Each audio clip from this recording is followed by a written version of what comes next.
我们今天要维修的是 Garmin 的 GPS 导航机。你们要看到这边有凹洞，因为我不小心摔坏了，所以现在要拆它。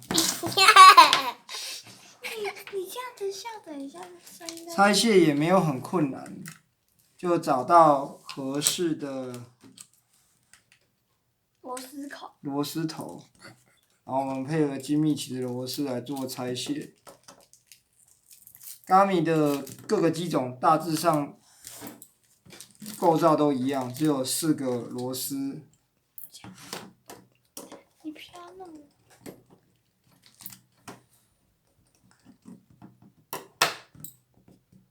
拆卸4个螺丝之后呢，它基本上大家仔细看它这边，它就已经有一点卡榫分离的感觉。那这个时候你就把它徒手编开就好了。这怎么编啊？你不要坐下。没有为什么，不想吃。我看，我帮你们看有没有拍。这样就可以把它拆卸开了。那由于我是面板坏掉，所以我现在把面板特别拿出来。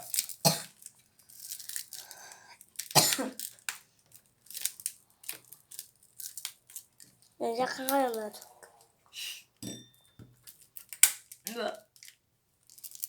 它在边框的部分，它有带一点点胶条，所以你在拆卸的时候会被那个胶条给粘住。那这个是没有办法的事情。碎掉了，那玻璃哦。这是塑胶片。哇！那这个部分就是请你们小心，就是不要把边框拆烂。那既然萤幕已经坏了，我们就放弃它，那保持边框的完整。这样子，那我们可以看到拆下来之后它就碎了。碎掉了。那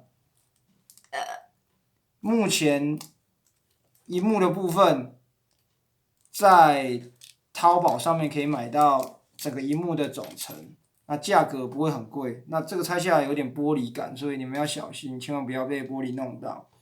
那这个就是它的 IC 主机板跟电池。那我这台基本上机子的状况都还蛮好的，所以我决定维修它。那大家可以看一下，这个地方有一个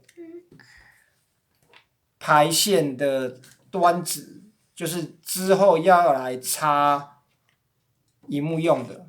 那这个端子基本上还不是很容易，应该说整个维修过程中最难处理的就是这个端子的部分。那等我们淘宝把萤幕寄来之后，我们再来做安装的部分，就可以关掉了。按暂停吗？暂停。